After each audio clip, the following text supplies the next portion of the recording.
जिसने जीवन भर भजन न किया हो, बताइए एकदम से बुढ़ापे में मन लग जाएगा भजन में? कैसे संभव है? इंग्लिश में कहते हैं practice makes a man perfect. जीवन भर की प्रैक्टिस के कारण ही अंतिम समय भगवान का नाम हमारी जिह्वा से निकल सकता है, वो भी भगवान कृपा करे तो। बचपन में भजन करने का एक माला आपके बच्चे ने करी तो 100 माला का फल मिला। जवानी में एक माला का फल 50 माला के बराबर रहा। बुढ़ापे में एक माला का मतलब एक ही माला रहा। कितना बड़ा अंतर है। हमें भी भजन करना चाहिए और अपने बच्चों को भी भजन करवाना चाहिए।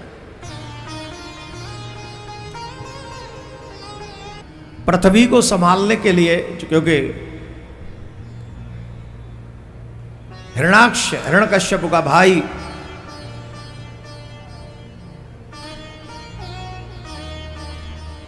हिरण्याक्ष जो था वो पृथ्वी को ले जाकर पाताल में छिप गया।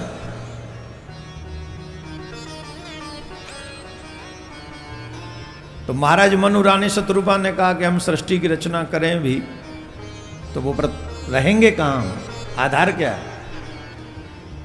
तो ब्रह्मा जी को छींक आई और नासिका से 12 भगवान का प्राकट्य हुआ। बोले 12 भगवान की है। देखते देखते ही 12 बड़े विराट हो गए। एक उपाय बता दें सभी हिंदुओं को, बताएं, सुनोगे? प्रत्येक कॉलोनी में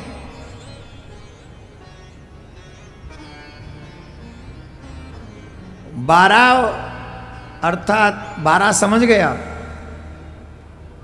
नहीं समझे? कुछ लोग होते हैं जो 12 पालन करते हैं। अंग्रेजी में उन्हें पिग कहते हैं, कई जगह उन्हें 12, कई जगह उन्हें सुअर कहते हैं। और कुछ भाषा बोलूं कि समझ में आ गई? जो लोग ये चाहते हो कि हमारी कॉलोनी में विधर्मी लोग न बसें आकर, उन्हें अपनी कॉलोनी में एक सच्चे सनातनी को रखना चाहिए जो 12 का पालन करता हो।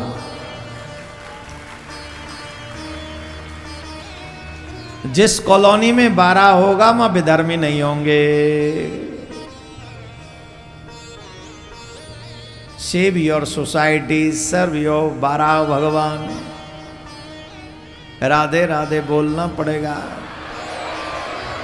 जोर से बोलना पड़ेगा। कितना आनंद आ रहा है बताओ? बहुत आनंद आ रहा है। आप लोग बस मन लगा के सुनो। 12 भगवान गए पाताल में, जाकर उस दुष्ट का वध किया, पृथ्वी को दंत पर रखा और लाकर पृथ्वी को विराजमान किया जल के ऊपर। और वहां फिर महाराज मनु ने समस्त मानव जाति के उत्थान के लिए सृष्टि का सृजन किया। सृष्टि का सृजन होने लगा, सृष्टि आगे बढ़ने लगी।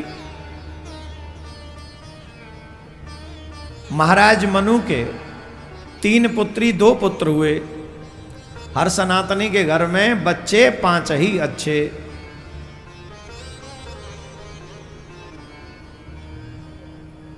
जब तक जनसंख्या नियंत्रण कानून ना आ जाए, देश हित में हर सनातनी को 5-5 बाल गोपाल रखने चाहिए अपने घर में। अब कईयों के तो मुंह चढ़ गए होंगे पढ़े लिखे लोगों के, हैं बताओ ये ऐसी बातें करते हैं।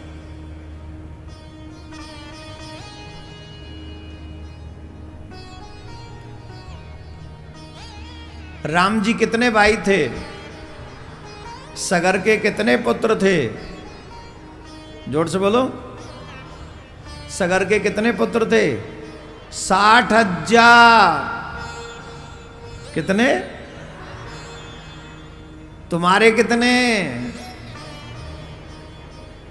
अब बताओ लायक है कि नालायक?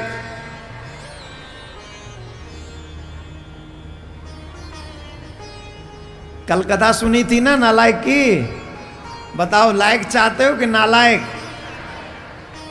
ये कथा का प्रभाव है, अब सब नालायक चाहते हैं, वो भी कल जैसा। जो कल कथा में सुनाया था ना, वो नालायक कहने को था पर था वही लायक, और जो कहने को लायक थे वो थे दोनों ही। तो कल की कथा में ये बहुत अच्छा हमको प्रसंग लगा था, बहुत अच्छा था वो।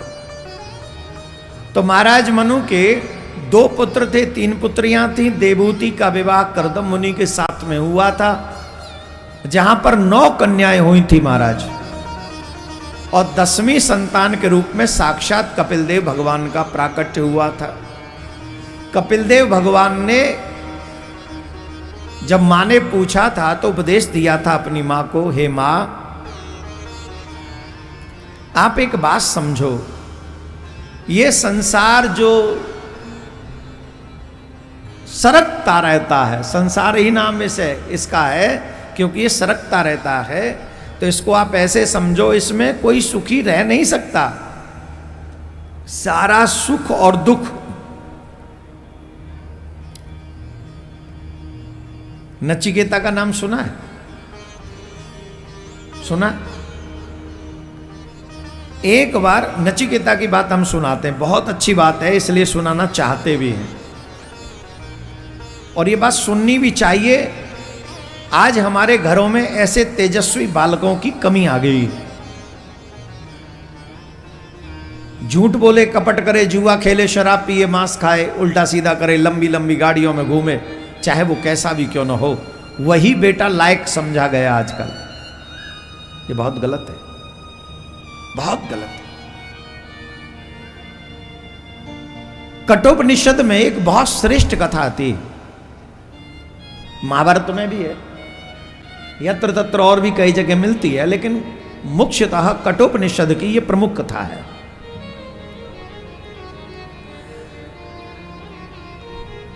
बासश्रवस नामक ऋषि, जो कि नचिकेता के पिताजी थे। नचिकेता की आयु बहुत छोटी थी उस समय, 10 साल से छोटे थे। उस समय उनके पिताजी ने एक यज्ञ किया, जिस यज्ञ का नाम था विश्वजित यज्ञ। और विश्वजित यज्ञ में एक नियम है, ध्यान से सुनिए प्लीज। ए माता जी, माता जी उधर क्या देख रही हो? हम इधर हैं, वहां भी टीवी में देखना। गजब कर रही हो, टीवी में तो हर बार नहीं देखती हो, अब सामने बैठी हो, इधर देखो, घूमो, इधर इधर घूमो, ऐसे घूमो, कमाल है। उधर देख रही, उसमें ज्यादा अच्छे लग रहे हैं हम। ध्यान से सुनो, इधर देखो। पिताजी ने वो यज्ञ किया, नचिकेता के पिताजी ने, जिसके यज्ञ का नाम था विश्वजित यज्ञ। और इस यज्ञ का एक नियम था कि यज्ञकर्ता को अपना सर्वस्व दान करना होता था। जो भी आपके पास में सब दान करना है आपको, अपने पास कुछ नहीं रहना चाहिए। ये इस यज्ञ का प्रमुख नियम है। तो उनके पिताजी ने बड़ा सुंदर यज्ञ किया, और सुंदर यज्ञ करने के बाद में जब दान की बारी आई तो नचिकेता आ रहे थे, तो उन्होंने देखा कि पिताजी कैसी गौ दान कर रहे हैं। सुनिए, गौदान की है किसी ने? गौदान की है? कई लोग गौदान बड़ी अच्छी करते हैं, और कई लोग गौदान बड़ी विचित्र करते हैं। तो उनके पिताजी कैसी गौदान कर रहे थे? कठोपनिषद में लिखा हुआ है, वो अपने हिस्से का आखिरी ग्रास चढ़ चुकी थी। जो उनके भाग्य का चारा था पृथ्वी पे, वो खा चुकी थी। जो उनके बट का जल था वो भी वो पी चुकी थी। उसके अंग का जितना भी उनके अंग में दूध था, वो एक एक बूंद दूध दे चुकी थी। ऐसी गायों को नचिकेता के पिताजी ब्राह्मणों को दान दे रहे थे।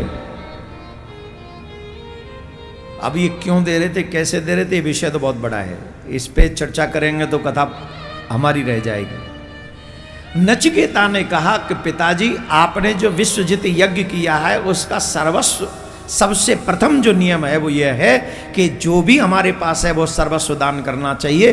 पर ये दान जो आप कर रहे हैं ये ठीक नहीं है, ये अनुचित दान है, उचित दान नहीं है। आप उचित दान कीजिए। गाय भी हष्टपुष्ट गाय दान देनी चाहिए, जो ले जाने वाला दूध पी सके, सेवा कर सके। पिताजी ने कहा चुप रहे, मेरा क्रिया करने दे पूरी, अभी तू मत बोल।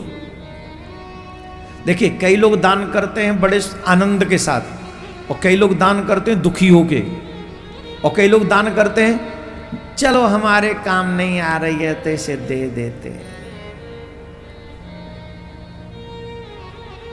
हमारे तो आ ही नहीं रही है चलो दे देते। वो दान नहीं है। दान वही है जो प्रसन्न मन से श्रेष्ठ वस्तु दान की जाए, वही श्रेष्ठ दान तुम्हें श्रेष्ठ फल देता है।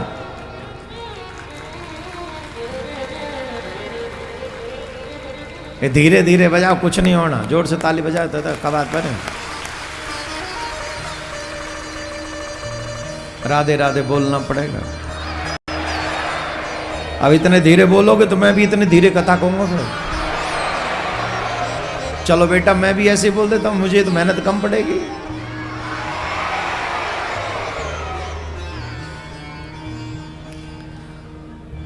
बार बार नचिकेता रोक रहे थे, पिताजी कह रहे थे चुप कर जा, पर पिताजी नहीं मान रहे थे। तो उन्होंने कहा, नचिकेता ने, इस यज्ञ का नियम है कि अपना सर्वस्व दान करना होता है, और मुझे ऐसा लगता है कि मैं आपका सर्वस्व हूं। आप मुझसे ज्यादा प्रेम किसको करते होंगे, तो बताइए आप मुझे किसे दान में दे रहे हैं? बताइए आप मुझे किसे दान में दे रहे हैं? अब पिताजी झुंझला गए थे, गुस्सा आ गया था। पिताजी ने कहा जा, मैं तुझे यम को दान करता हूं। गुस्से में आके कहते जा, मैं तुझे यम को दान करता हूं। दोनों हाथ जोड़कर खड़े हो गए और कहने लगे अब मुझे पिताजी ये बताओ कि मैं यम के पास जाऊं कैसे? अब आप दान कर चुके, अब मुझे यम के पास जाना है, पर जाऊं कैसे? तो अलग अलग शास्त्रों में, महाभारत में अलग तरीके से वर्णन किया गया है, अन्य जगह अलग। कठोपनिषद के उसके अनुसार अगर हम कहें तो आकाशवाणी हुई, और वो यमराज से मिलने यमलोक पहुंच गए। ऐ सनातनी हो, just think for a while, तुम्हारे सनातन में वो सामर्थ्य है। दो लोग तो जीवित यमपुरी होके आए, दो लोगों ने डायरेक्ट यमराज से संवाद किया। पूछो कौन? पूछो। एक तो ये नचिकेता ही सीधे यमपुर पहुंच गए, और दूसरे सावित्री। यमराज सत्यवान के प्राण लेके जा रहे हैं, सावित्री पीछा करती हुई यमपुरी तक पहुंच गई, और यमराज बार बार कह रहे हैं लौट जाओ लौट जाओ। बोले no, I want to go with you, because मेरे पतिदेव आपके साथ हैं। ये सामर्थ्य सिर्फ सनातन में है, और आप भाग्यवान हो कि आप सनातनी हो।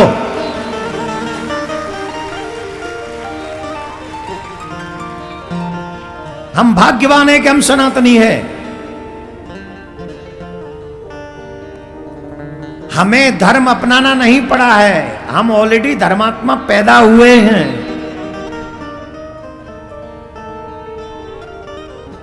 इसलिए हम भाग्यवान हैं, और इस भाग्य की सराहना हमको करना चाहिए।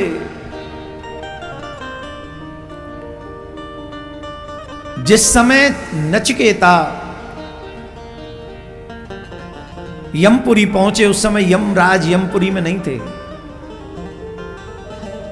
3 दिन तक नचिकेता यमपुरी के द्वार पर बिना कुछ खाए बिना कुछ पिए बैठे रहे।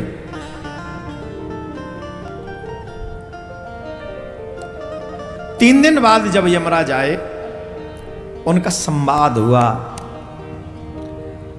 यमराज बोले कि तुमने 3 दिन यमपुरी में व्रत किया है, कुछ ग्रहण नहीं किया है, इसलिए मैं तुम्हें 3 वरदान दूंगा, मांगो क्या क्या मांगते हो।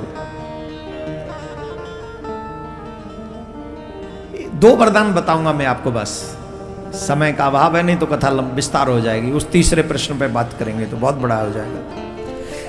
पहला तो उन्होंने कहा कि महाराज मैं यहां आ गया हूं तो पिताजी मुझसे रुष्ट हो गए होंगे, तो पहला वरदान तो ये दे दो जो कि जब मैं वापस जाऊं तो पिताजी मुझ पे गुस्सा न करें, प्रसन्न हो और मुझे एक्सेप्ट कर लें। बोले मस्त, तो ऐसा ही होगा। दूसरा जो अहम प्रश्न जिसके ऊपर मैं चर्चा करना चाह रहा हूं आप सबसे, हर उस सनातनी से जो अपने बच्चों को पैसे कमाने की मशीन बना रहा है, सिर्फ उनसे, यह प्रश्न मेरा नहीं है, नचिकेता का है। उन्होंने कहा मृत्यु और जन्म ये क्या है? मृत्यु का जो रहस्य है इसे कोई पार क्यों नहीं पा पाता? क्यों मनुष्य मृत्यु के आगे बेबस हो जाता है? इस चक्र से बाहर आने के लिए मनुष्य प्रयास करता है पर आ नहीं पाता है। क्या मतलब है इसका? यमराज ने कहा नचिकेता, इस प्रश्न के बारे में कुछ मत पूछो, क्योंकि अधिकांश मृत्यु के विषय में तो देवता भी नहीं जानते इस रहस्य के विषय में। तुम इस विषय से दूर रहो और इसके फलस्वरूप मैं तुम्हें पृथ्वी का राजा बना देता हूं। ध्यान से सुनना।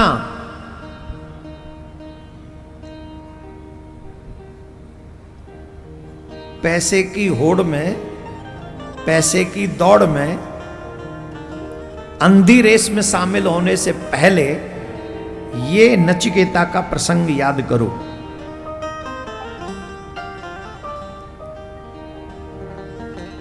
नचिकेता से कहा कि मृत्यु के रहस्य के विषय में तुम मत जानो, इससे संबंधित प्रश्न मत करो, इसके फलस्वरूप मैं तुम्हें पृथ्वी का पूरा राज्य दे देता हूं।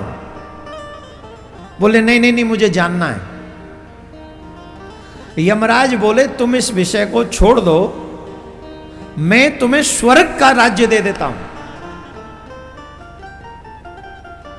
क्या कर देता हूं? मैं तुम्हें स्वर्ग का राज देता हूं, पर तुम इस विषय को मत पूछो, क्योंकि इस विषय पर सबका अधिकार नहीं है। तो नचिकेता ने एक बात कही, आप मुझे प्रलोभन दे रहे हैं, मुझे ऐश्वर्य का, धन का, वैभव का आप प्रलोभन दे रहे हैं। मैं आपसे एक बात जानना चाहता हूं, धन को प्राप्त करने के बाद संसार में जो सुखी हुआ हो उसका नाम बता दो।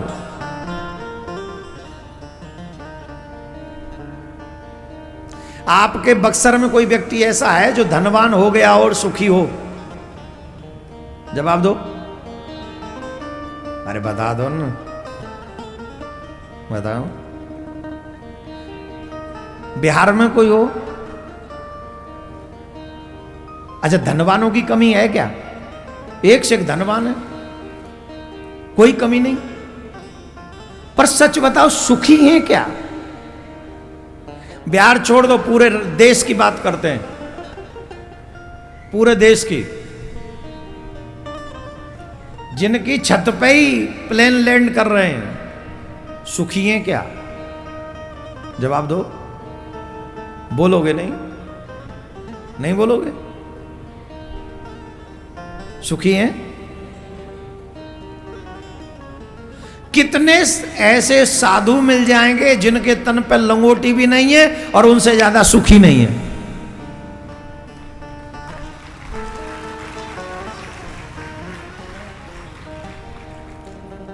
आप लोग भी बैठ जाओ, खड़े खड़े अजीब लग रहे हो आप, कार्यकर्ता बीच में बैठ जाओ। कितने ऐसे लोग आपको मिल जाएंगे तन पे लंगोटी नहीं है फिर भी सुखी। बोले जिस धन को पाने के बाद आज तक इस पृथ्वी पे कोई सुखी नहीं हुआ, आप उस धन का प्रलोभन मुझे दे रहे हैं। नहीं चाहिए धन। बोले तुम जिस मृत्यु के विषय में जानना चाहते हो उसके विषय में देवता भी नहीं जानते, तुम क्यों पूछना चाहते हो? बोले महाराज एक बात तो कंफर्म है, मृत्यु के विषय में आपसे अच्छा कोई बता नहीं सकता। आप ही मृत्यु के देवता हैं, आप ही बताइए। तब उन्होंने बड़े सुंदर सुंदर उपदेश दिया। वो उपदेश अगर हम देंगे तो अपने आप में बहुत बड़ा समय लगेगा उसमें, पर हाँ सूक्ष्म में कहें तो भगवान के हो जाओगे तो मृत्यु से भय नहीं रहेगा। ठाकुर जी के हो जाओ, मृत्यु का भय भी समाप्त हो जाए। इसीलिए भागवत की शरण में आ जाओ। भागवत की शरण में आने के बाद क्या होगा? अनपथ्यो मोक्ष कामाम शरणो याच कथाम्यमाम। जो मनुष्य श्रीमद् भागवत की शरण में आ जाएगा उसे मोक्ष की प्राप्ति हो जाएगी, जो कुछ न चाहे, जो कुछ और न चाहता हो। हे मां, अब देखो, अब जो बीच में से उठ के चले गए सब आए भी देर से थे, जो यहीं बैठे थे आए भी देर से थे और चले भी पहले ही गए। कईयों को वैसे बहुत जल्दी होती है जाने की, समझ रहे? कईयों को बहुत जल्दी होती है जाने की और बहुत देर कर देते हैं आने में। लेकिन धन्य है वो लोग, हनुमान जी जैसे भक्त जो सबसे पहले आते हैं और सबसे पीछे जाते हैं।